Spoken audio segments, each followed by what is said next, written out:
The sun was setting over JFK International Airport, casting long, golden shadows across the bustling terminals. Travelers hurried through the gates, their footsteps echoing against the polished floors, each carrying their own stories, their own reasons for being there. For some, it was a business trip. For others, a long-anticipated vacation. And for David Cole, it was a moment of transition, a rare pause in a life that seldom slowed. David, a tall, well-dressed black man in his late 30s, pulled a sleek leather carry-on behind him as he walked toward his gate. He moved with a quiet confidence, the kind that came from years of hard work and harder lessons. He wasn't a man who sought attention, but he often drew it anyway. It was in the way he carried himself, his posture straight and purposeful, his presence both commanding and understated. Today, however, David wasn't thinking about impressions. He was thinking about the week behind him. Long hours spent in conference rooms negotiating the deal that would make him the majority owner of the very airline he was about to fly. It was the culmination of years of strategy, perseverance, and countless moments where he'd had to prove himself again and again. But tonight, all he wanted was to sit back, let the hum of the engines lull him into a rare state of relaxation, and prepare for the next chapter of his life. At the gate, David handed his boarding pass to the attendant, a polite smile on his face. The attendant, a young woman with a crisp uniform and practiced demeanor, scanned the pass without hesitation. "Welcome aboard, Mr. Cole," she said, returning the pass with a nod. There was nothing unusual in her tone, no hint of the small storm that awaited him a few minutes later. Stepping onto the plane, David felt the familiar rush of cool, perfumed air and the subtle hum of the engines beneath his feet. A flight attendant stood at the entrance to the business class cabin, her smile polished but distant. "Good evening, sir," she said. Her eyes flickered briefly over him, then toward the boarding pass in his hand. "Your seat is just to the left."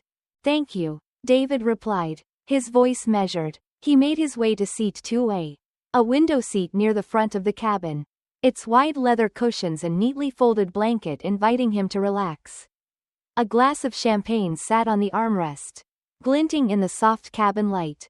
As David settled in, he allowed himself a moment of quiet satisfaction. It wasn't the seat itself that mattered, it was what it represented. Years ago, a business class ticket might have felt like an extravagance, something reserved for others. Now, it was simply a choice, a way to make long flights more bearable. It was a symbol, perhaps, of how far he had come. He placed his carry-on in the overhead bin and eased into the seat, feeling the tension of the week begin to melt away. Pulling out his tablet, he scanned through a backlog of emails, mentally preparing for his upcoming meeting in London. The other passengers were still boarding, their footsteps and soft conversations creating a muted rhythm in the background. Just as David was beginning to relax, he noticed a shadow fall over him. Looking up, he saw the same flight attendant standing beside his seat. Her smile was gone now, replaced with a look of hesitance. "Excuse me, sir," she said, her tone cautious. "May I see your boarding pass again?" David frowned slightly, confused by the request. He had already shown his pass at the gate, and no one else in the cabin seemed to be receiving the same treatment. Still, he handed it to her without protest, his curiosity outweighing his irritation. She examined the pass closely, her eyes flickering between the ticket and the seat number. For a moment, she looked almost uncertain, as though questioning something she couldn't quite articulate. "It appears there's been a mistake," she said finally, her voice carrying a practiced politeness that did little to mask the tension beneath it. David straightened in his seat. "A mistake?" he asked, his tone calm but firm. "What kind of mistake?" Her gaze darted briefly to the cabin door before returning to him. "It seems this seat wasn't actually available," she explained. "There must have been a system error. I'm afraid we'll need to ask you to move to economy class." The words hung in the air, their weight palpable. David stared at her, his expression unreadable. "My boarding pass says 2A," he replied evenly. "I was assigned this seat when I checked in." "Yes, I understand that, sir," she said quickly, her smile thinning. "But unfortunately, the system made an error. We'll do our best to accommodate you in the economy. David's calm exterior remained intact, though he could feel the familiar knot of frustration tightening in his chest. I paid for this seat, he said. I'm not moving to the economy because of your system error. Her smile faltered further, and for the first time, David noticed the faint flush of color rising to her cheeks. Around them, a few passengers glanced over, their curiosity piqued by the exchange. Most pretended not to notice, their gazes shifting back to their books or devices. Sir, we really need your cooperation, she said, her voice now tinged with a hint of impatience.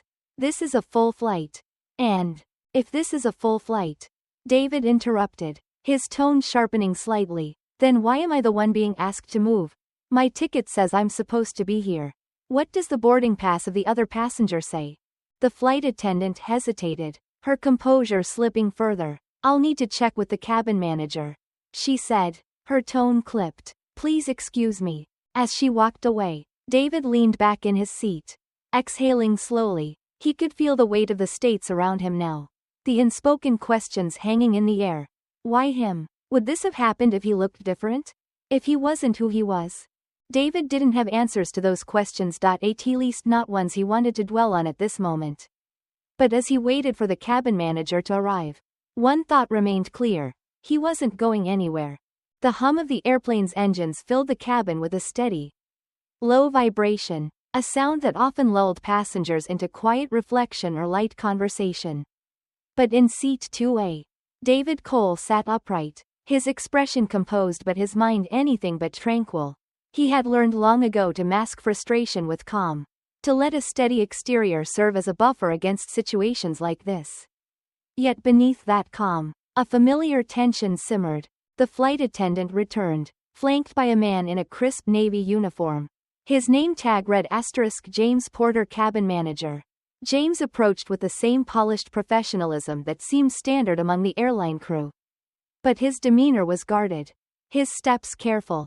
Good evening, sir, James began, his tone polite but firm. I understand there's been some confusion about your seat.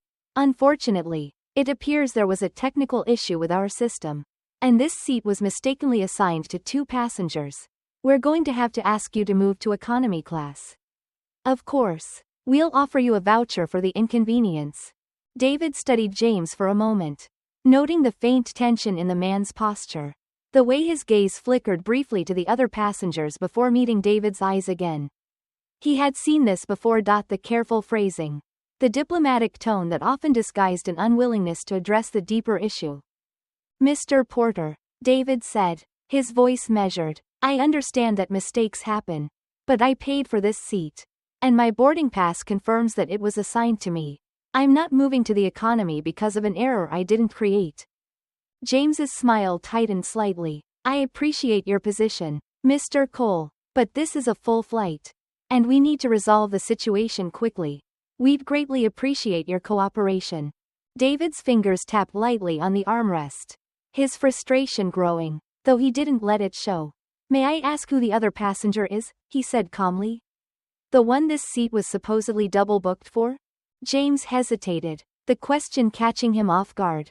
I'm afraid I can't disclose that information, sir. We're simply trying to accommodate everyone as best we can. David leaned back slightly, his gaze steady. So, let me make sure I understand. This seat was double booked, and your solution is to move me. The person already sitting in it. To economy. Why? The question hung in the air, the weight of it unmistakable. James opened his mouth to respond but faltered, his hesitation speaking louder than words. The silence stretched, drawing the attention of a few nearby passengers. A middle-aged woman across the aisle glanced over, her brow furrowed in concern. Further back, a man in a suit pretended to be absorbed in his tablet but cast a quick, sidelong glance toward the exchange. Mr. Cole, James said finally, his tone still polite but with a faint edge of impatience. We're trying to resolve this as smoothly as possible. I assure you, this is not personal. David allowed himself a small, humorless smile. Not personal, he echoed. And yet, I'm the only one being asked to move. I wonder why that is.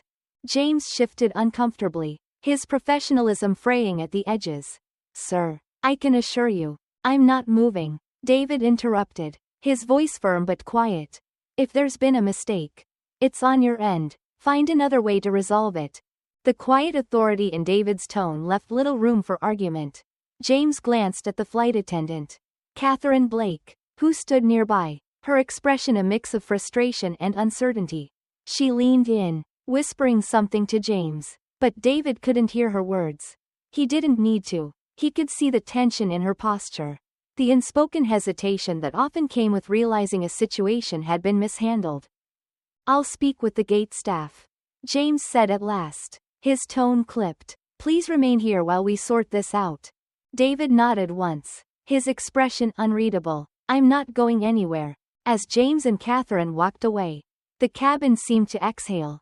Passengers who had been watching out of the corners of their eyes returned to their books and screens. Though the air was thick with the weight of unspoken questions, David could feel the tension in the cabin, the invisible lines being drawn between those who silently supported him and those who chose to look away. A flight attendant pushing a beverage cart paused briefly near David's seat. She looked younger than Catherine, her demeanor less practiced but warmer. "Is everything okay, sir?" she asked, her voice low enough not to draw attention. David glanced up, studying her for a moment.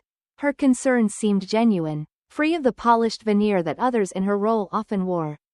"Not yet," he said simply, "but we'll see." She nodded, her expression thoughtful. Before moving on, David returned to his seat, his mind racing. It wasn't just about the seat anymore.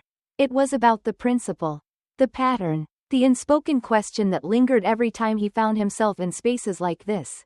"Do you belong here?"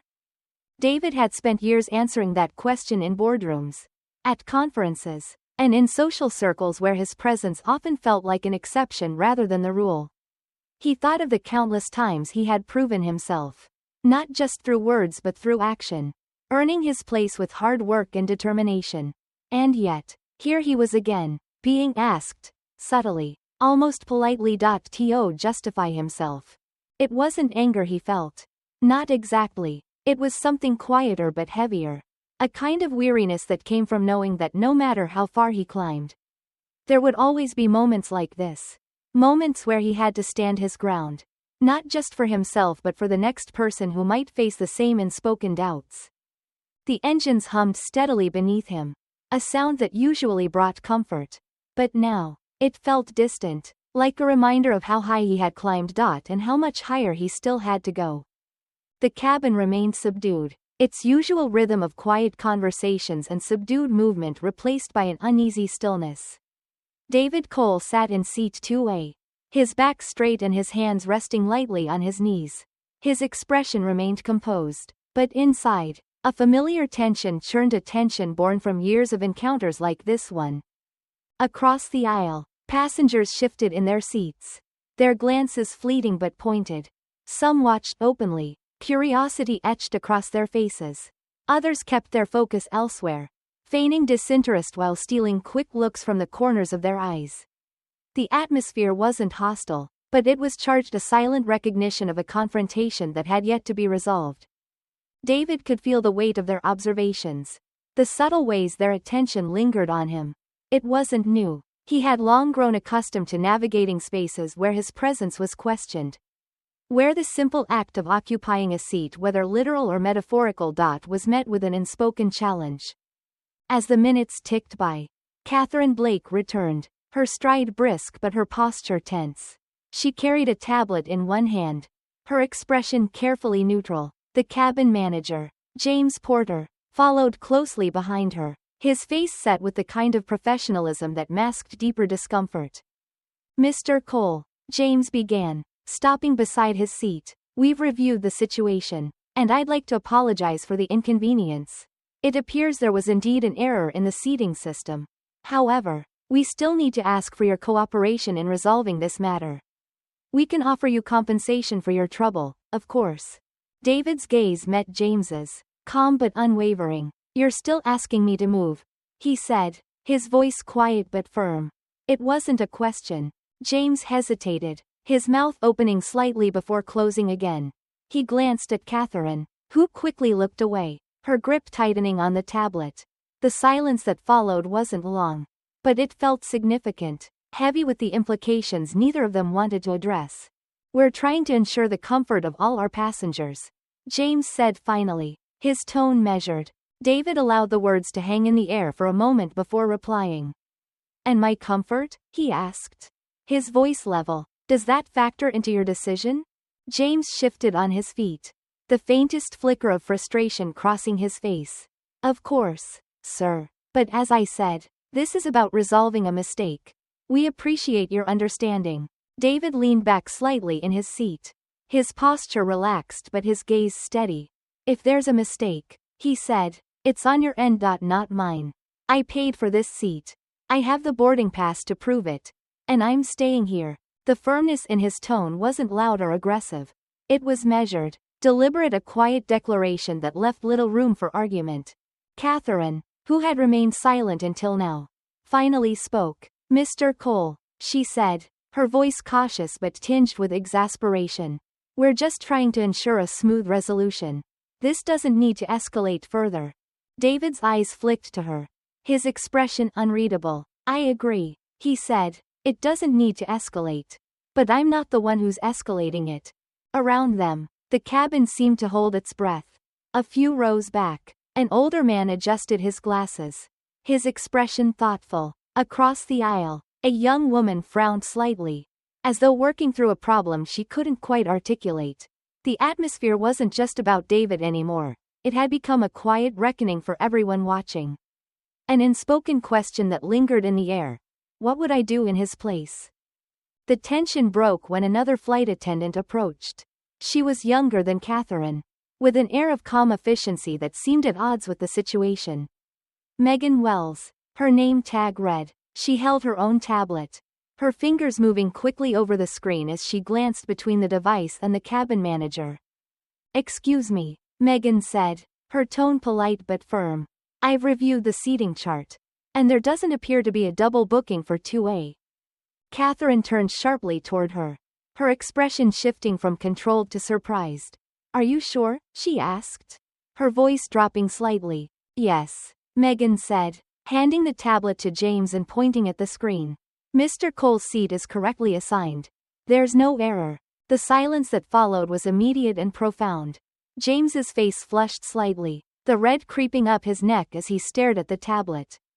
Catherine looked away, her cheeks coloring as well, her earlier certainty unraveling. Megan turned to David, her expression apologetic. "I'm very sorry for the confusion. Mr. Cole," she said, "you're absolutely in the right seat. There's no need for you to move." David inclined his head slightly, his voice steady. "Thank you for clarifying." James cleared his throat, his voice stilted. "Our apologies, Mr. Cole. We'll ensure you're comfortable for the rest of the flight." David didn't respond immediately. He watched as James and Catherine retreated toward the galley, their professionalism intact but their confidence visibly shaken. Megan remained for a moment longer, her expression earnest. "If there's anything else you need, please don't hesitate to let me know," she said softly. David nodded, offering her a faint smile. "I appreciate it." As she walked away, the cabin seemed to exhale collectively. The tension that had hung so heavily over the space began to dissipate, replaced by a quieter, more reflective energy. Passengers returned to their books and screens, though the occasional glance in David's direction carried a new weight, not of curiosity, but of acknowledgement. David leaned back in his seat, his body relaxing slightly but his mind still active. It wasn't the resolution that mattered. It was what the confrontation revealed. In the quiet moments that followed, he reflected not just on this flight but on the countless others he had taken. The many spaces he had navigated where his presence had been met with subtle resistance. This was just one moment, one encounter, but it was also a reminder, a quiet, persistent truth that no matter how far he climbed, the question of belonging would follow him. And yet, as he gazed out the window at the fading light of the horizon, David knew this: he belonged here, not because of the seat or the ticket or the boarding pass, but because he had earned it. And no one, not a flight attendant, not a cabin manager, not the weight of silent assumptions, could take that from him. The cabin lights dimmed as the plane ascended into the twilight sky, casting a soft glow over the rows of passengers. Outside, the horizon stretched endlessly, hues of orange and purple blending seamlessly into the darkening blue. Inside seat 2A, David Cole remained still, his posture relaxed but his thoughts far from calm. The tension of the earlier confrontation lingered like the faint hum of the engines, a quiet reminder of a battle won but not forgotten. The air in the business class cabin had shifted, no longer heavy with unspoken questions but quieter, more reflective. Passengers had settled into their seats. Yet there was an awareness that hung in the background. Glances toward David were fewer now, though when they came, they carried a new quality, something between curiosity and respect. David wasn't interested in their stares or their judgments.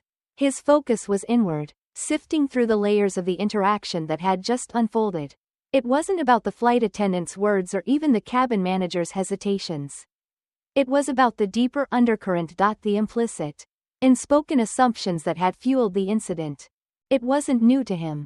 He had encountered it before, in countless forms, at conferences, where he'd been mistaken for a junior employee instead of the keynote speaker. In boardrooms, where his ideas were questioned until someone else echoed them. Even in restaurants, where his suit and demeanor did little to prevent servers from assuming he wasn't the one paying the bill. Yet, as familiar as the experience was, it always carried a sting. Not because of the individuals involved, but because of what it represented: a society that still struggled to see beyond surface assumptions. A soft knock on his armrest broke his thoughts. He looked up to see Megan Wells, the younger flight attendant who had stepped in earlier. Her expression was apologetic, though her eyes carried a quiet determination. "Mr. Cole," she said softly, leaning slightly toward him, "I just wanted to check if there's anything I can do to make you more comfortable for the rest of the flight." David studied her for a moment, sensing the sincerity in her words. "I'm fine," he replied evenly, "but I appreciate you asking." Megan hesitated, as if weighing whether to say more. "I also wanted to say." She paused, her voice lowering slightly, "I'm sorry for what happened earlier. It shouldn't have gone that far." David's gaze didn't waver, but his tone softened. "You weren't the one who caused the problem," he said. "No," she admitted, her expression tightening, "but I was part of it. And I've been thinking about how easy it is to just follow along. To assume there's no harm in doing what's expected." There was a quiet honesty in her voice, and David found himself nodding. "It's not easy to push back," he said, "especially when you're part of a system that encourages you to fall in line." Megan straightened slightly, her expression resolute. "I want to do better. I don't want to be the kind of person who ignores what's right in front of them." David gave her a small, almost imperceptible smile. "Then don't," he said simply. "You have a choice every day. Make it count." Megan nodded, her shoulders squaring as she stepped away. David watched her retreat down the aisle, her steps purposeful. It wasn't much, but it was something: a moment of recognition, a small crack in the facade of indifference. Asterisk, asterisk, asterisk. Across the aisle, a man in his 60s leaned toward his wife, speaking in a hushed tone. "You see how calm he stayed?" he said, nodding toward David. "I don't know if I could have done that." His wife, a petite woman with silver hair tucked neatly behind her ears, glanced over her shoulder before replying. "It's not just calm," she said. "It's dignity." He didn't let them take that from him. The man nodded thoughtfully, his gaze lingering on David for a moment before turning back to his wife.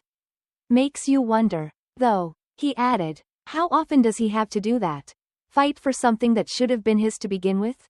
His wife didn't answer, but her silence carried an agreement they both understood.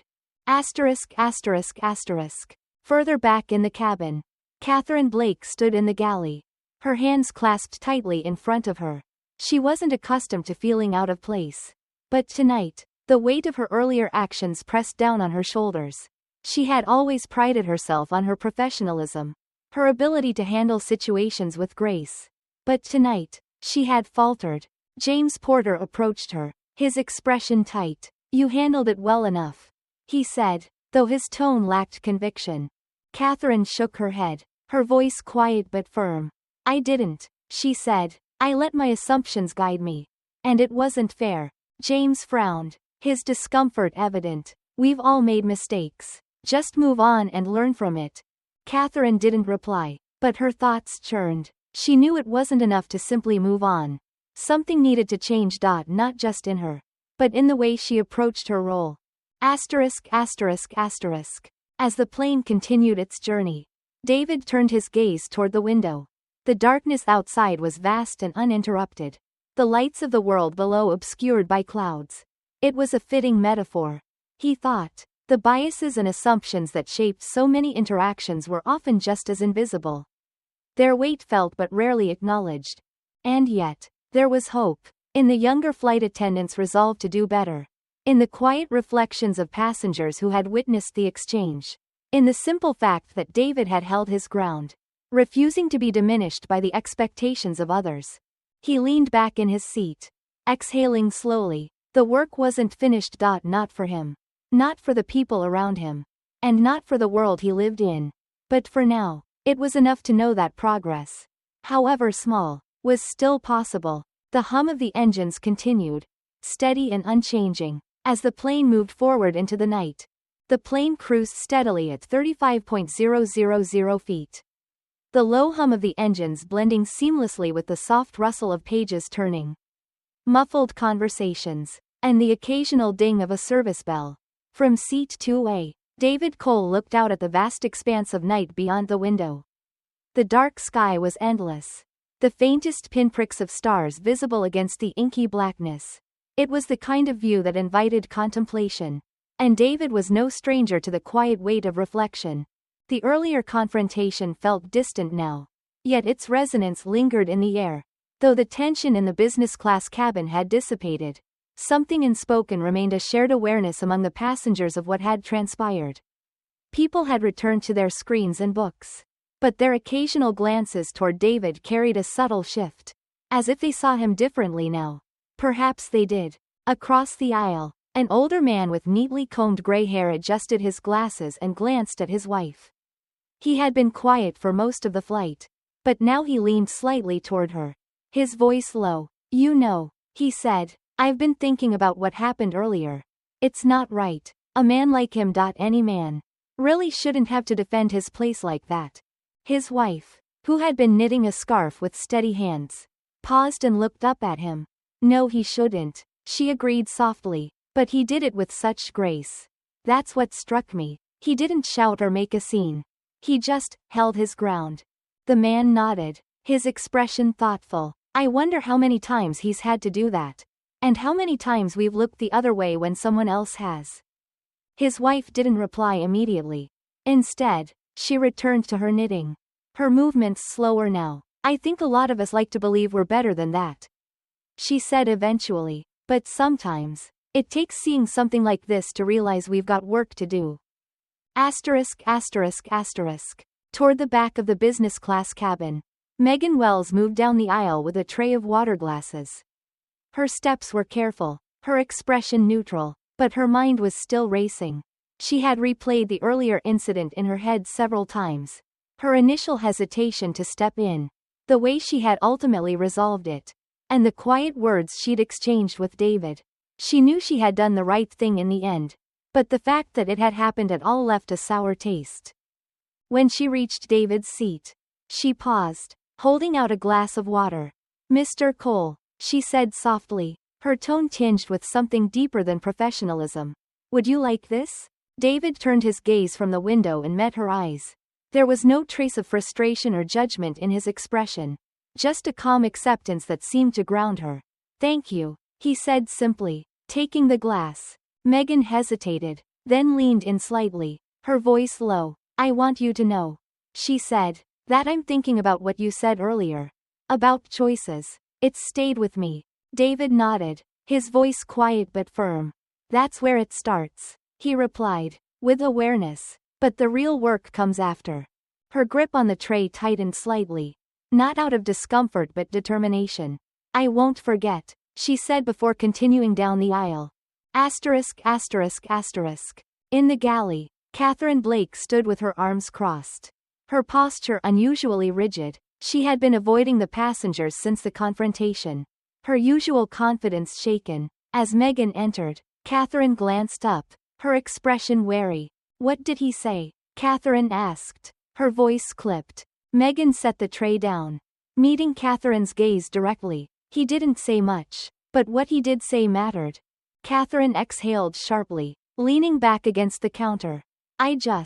She paused, struggling to find the words. "I thought I was doing my job. Following protocol. Were you?" Megan asked gently, though there was no accusation in her tone. Catherine's shoulders slumped. "I don't know," she admitted. "Maybe I wasn't thinking about him at all. Just the rules, the seat, the process." Megan hesitated, then placed a hand on Catherine's arm.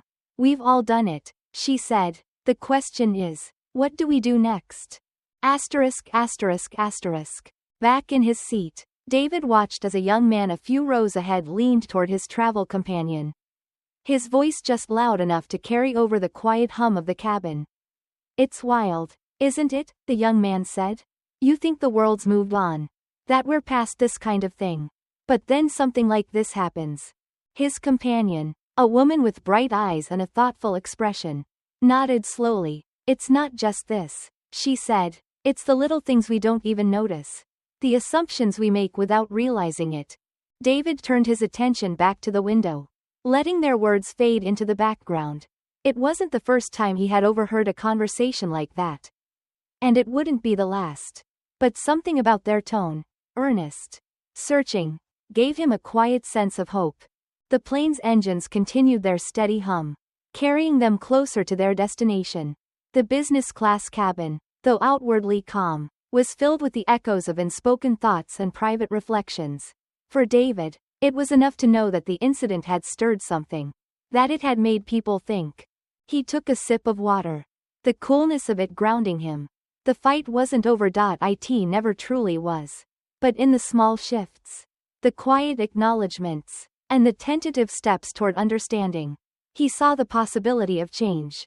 And for now, that was enough. The first light of dawn began to trace the edges of the horizon as the plane made its steady descent toward London.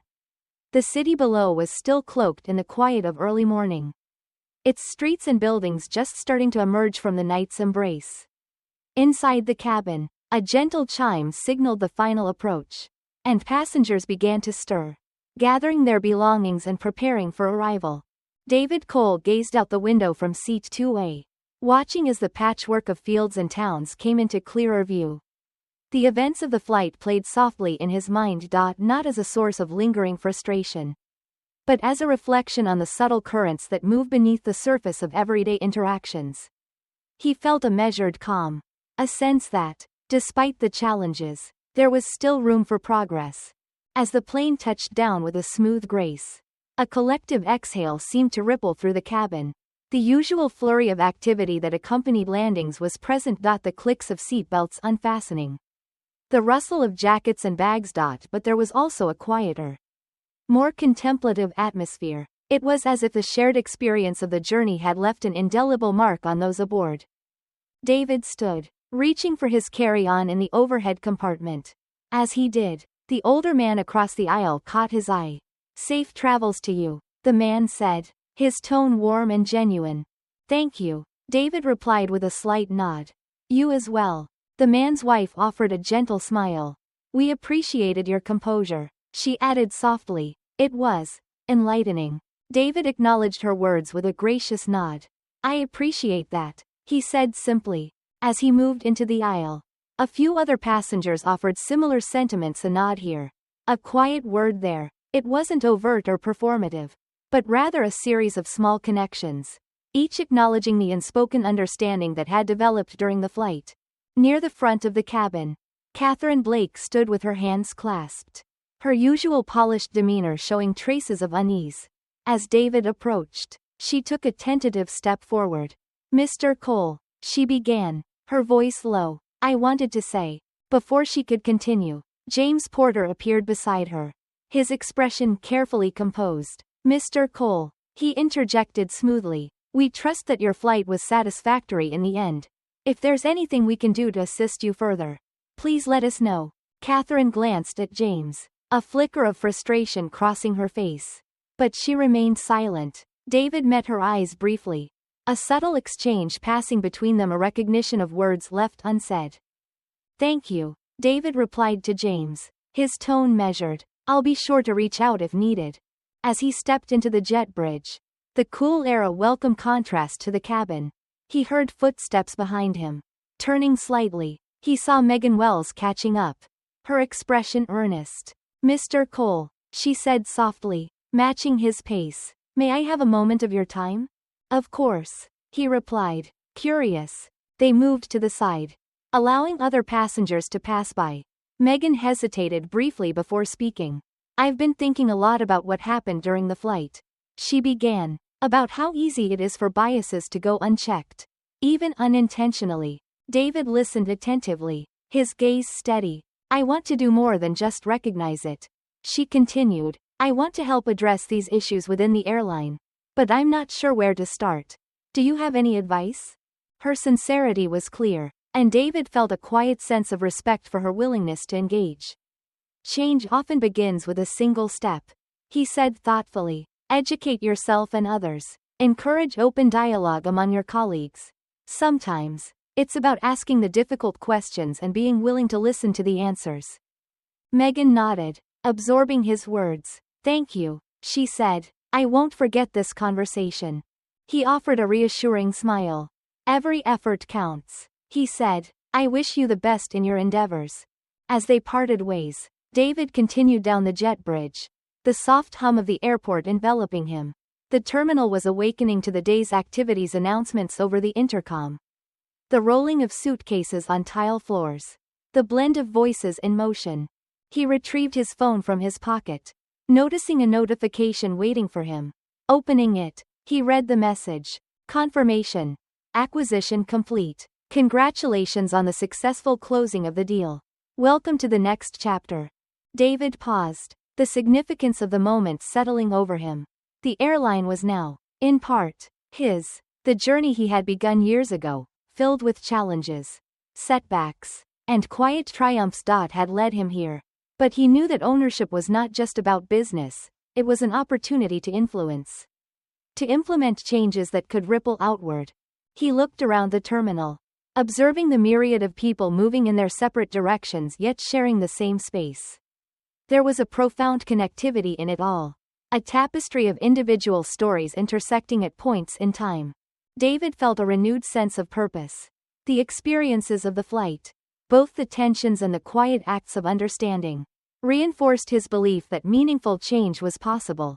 It would require patience, empathy, and a steadfast commitment to addressing the undercurrents that too often went unnoticed. As he made his way toward the exit, the morning light filtering through the expansive windows, David allowed himself a moment of quiet reflection. There was much to be done, but he was ready. The world outside awaited a complex, ever-shifting landscape of challenges and possibilities. And as he stepped forward into the flow of the day, David carried with him not just the weight of responsibility, but also the hope that comes from knowing that even the smallest actions can contribute to a larger transformation. The conference room overlooked the skyline of London, its floor-to-ceiling windows framing the city in all its complexity. Its bustling streets, its soaring towers, and its quiet corners. The light of the mid-morning sun filtered through, casting long shadows across the sleek table where David Cole sat at the head, his hands resting lightly on the polished surface. Across from him sat the senior leadership team of the airline he had just acquired, their expressions a mix of curiosity, deference, and guarded professionalism. These were seasoned executives, individuals accustomed to navigating the challenges of a competitive industry. Yet, in this moment, they seemed to sense that the conversation about to unfold would be unlike their usual meetings. David began without preamble. "First," he said, his tone steady, "let me say how proud I am to be here. This acquisition isn't just a business move for me, it's personal. I've flown with this airline countless times, and I've always admired its legacy. But with legacy comes responsibility. And today, I want to talk about one of the most important aspects of that responsibility: how we treat people." The room was silent, the weight of his words settling over the table like a quiet tide. A few of the executives exchanged glances, but no one spoke. They were waiting, Listening. David leaned forward slightly, his gaze sweeping the room. During my flight here, he continued, I experienced something that I suspect many of you would prefer not to hear. But it's important that you do. He recounted the events of the flight. Not with anger or accusation, but with a calm, measured clarity. He described the assumptions that had been made, the quiet ways in which bias had shaped the actions of the crew, and the impact it had on him as a passenger. He left nothing out, yet his tone remained steady, his words deliberate. When he finished, the room remained silent. The tension was palpable, but it wasn't the kind of tension that bred defensiveness. It was the kind that demanded reflection. Finally, one of the executives, a woman with silver hair and a sharp, perceptive gaze, spoke. Mr. Cole, she said, her voice careful, I want to thank you for sharing this with us. It's not easy to hear, but it's necessary. I think we all understand that what you're describing is not just an isolated incident.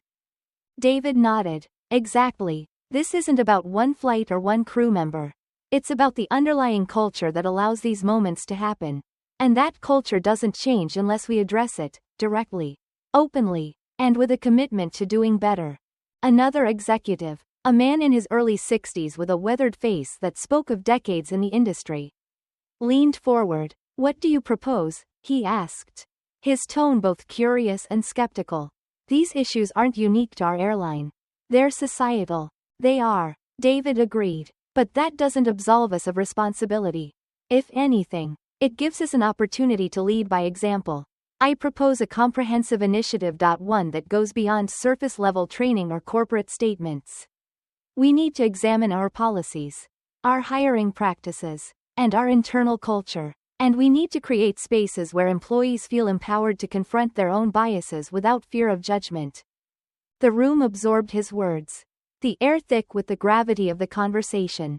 The silver-haired woman spoke again.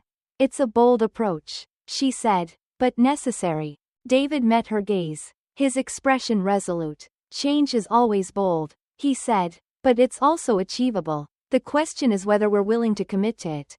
The man with the weathered face nodded slowly, as if coming to a decision. I've been in this business a long time, he said, long enough to know that the biggest changes often start with uncomfortable conversations. I'm in. One by one, the other executives voiced their agreement, their initial hesitation giving way to a shared sense of purpose. By the time the meeting ended, there was a quiet resolve in the room, a recognition that the work ahead would be challenging, but also transformative. Later that day, David found himself walking through the airline's headquarters, his footsteps echoing softly against the tiled floors. The building was a hive of activity, with employees moving purposefully through its corridors, their conversations blending into a low hum of productivity. He paused near a large window overlooking the tarmac, watching as planes taxi to and from the gates. Each one represented a journey, a connection, a story. It was a reminder of why he had pursued this acquisition. Not just for the business opportunity, but for the chance to influence the industry in meaningful ways. As he stood there, Megan Wells's words from the flight came back to him. I want to help address these issues, but I'm not sure where to start. It was a sentiment he had heard many times before, from colleagues, friends, and even strangers. People wanted to do better, but they often felt overwhelmed by the enormity of the task. David understood that feeling, but he also knew that change didn't happen all at once. It happened in steps, small, steady, and deliberate. He turned away from the window, his resolve firm. The meeting earlier had been a first step, and there would be many more to come. For now, it was enough to know that the journey had begun. As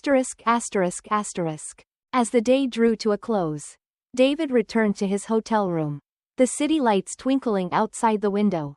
He sat at the desk, his laptop open, drafting an email to the airline's staff. The words came easily, shaped by his experiences and his vision for the future. To all our employees, today, I want to share a personal reflection. As your new leader, I've seen firsthand the dedication and professionalism that define this airline. But I've also seen the challenges we face. Challenges rooted in assumptions and biases that too often go unaddressed. Together, We have an opportunity to lead. Not just in the skies, but in the way we treat one another. Let us commit to building a culture that reflects the best of who we are, respectful, inclusive, and unwavering in our pursuit of excellence. This work will not be easy, but it will be worth it. Thank you for being part of this journey. Let's take the next step together.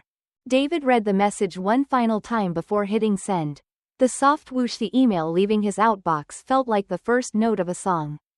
One that would take time to compose but would, he hoped, resonate far beyond the walls of the airline. The departure lounge at Heathrow Airport was unusually quiet for mid-morning. Sunlight poured through the massive glass windows, spilling across the sleek, modern seating area and illuminating the planes outside, their tails marked with the familiar insignia of the airline now under David Cole's leadership. He stood near the gate, his posture relaxed, but his mind focused. This was no ordinary flight. Today, David would be flying under a different context, both as a passenger and as the majority owner of the airline. It was his first trip since addressing the executive team, since laying the groundwork for the changes he hoped would ripple through the organization. The weight of that responsibility was something he carried not as a burden, but as a reminder of why he was here. The boarding process began, the steady rhythm of passengers scanning tickets and filing onto the aircraft filling the air. David was among the last to board, preferring to give others time to settle in first. When his turn came, he handed his boarding pass to the gate agent, who greeted him warmly. "Thank you for flying with us, Mr. Cole," she said, her smile genuine. David nodded in acknowledgement, stepping into the jet bridge. The air inside the plane was cool and calm, a familiar sensation that always brought with it a sense of anticipation. As he entered the business class cabin, he noticed subtle changes, a renewed attention to detail in the way seats were prepared, a quiet professionalism in the demeanor of the crew. He found his seat, 2A, the same as before. This time, however, the experience felt different, not because the physical space had changed, but because the atmosphere had. It was less about him now and more about what the seat represented, a right, not a privilege. As he stowed his carry-on and settled in, Megan Wells approached, her expression bright but composed. "Good morning, Mr. Cole," she said, her voice steady. "It's good to see you again." "And you?" David replied with a slight smile. "How's the team?" Megan hesitated, then nodded. "We're making progress," she said. "Your words from the meeting have stuck with us. It's not easy, but we're trying." David appreciated her honesty. "That's all anyone can ask for," he said. "Change takes time, but even small steps matter." Megan smiled, a flicker of gratitude crossing her face before she excused herself to assist another passenger. As the flight prepared for takeoff, David noticed Catherine Blake among the crew. She moved with her usual efficiency, but there was something softer in her demeanor, a thoughtfulness that hadn't been there before. When their eyes met briefly, she gave a small nod, an unspoken acknowledgement of the journey they had shared. Asterisk. Once the plane reached cruising altitude, the cabin settled into a quiet rhythm. Passengers read books, watched movies, or simply stared out the windows at the endless expanse of clouds. David opened his laptop, reviewing notes for an upcoming meeting. But his focus was interrupted when Catherine approached, a cup of tea in hand. "Mr. Cole," she said, her tone careful but sincere. "I wanted to thank you for your patience during the last flight. And for everything you've done since." David looked up, his expression thoughtful. "I appreciate that," he said, "but it's not about me. It's about creating an environment where people are treated with respect. No matter where they sit or who they are." Catherine hesitated, then nodded. "I've been thinking a lot about that. About the assumptions I've made without realizing it. I know I still have work to do, but I'm trying to be better." "That's all anyone can ask," David said. As Catherine returned to her duties, David watched her go, sensing the quiet shift in her approach.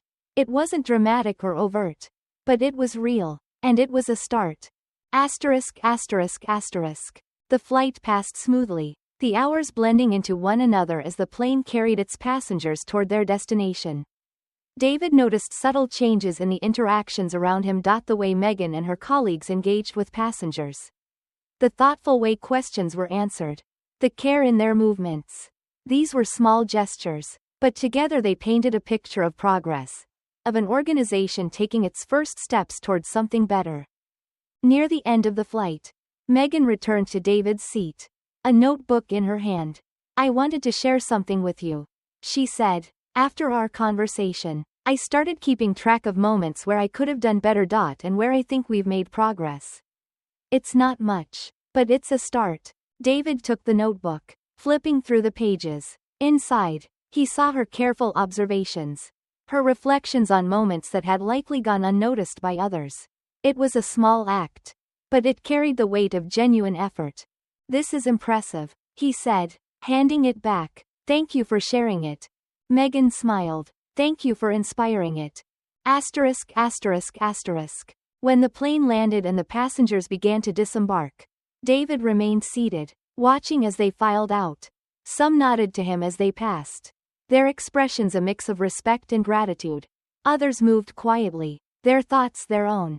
As David stepped into the terminal, the cool air of the airport greeted him. The world outside awaited, with all its complexities and contradictions. But as he moved through the bustling space, he carried with him the quiet certainty that change was possible. Not through grand gestures, but through steady, deliberate actions. The horizon stretched before him, vast and open, and David Cole, with his quiet resolve, stepped forward, ready to meet it.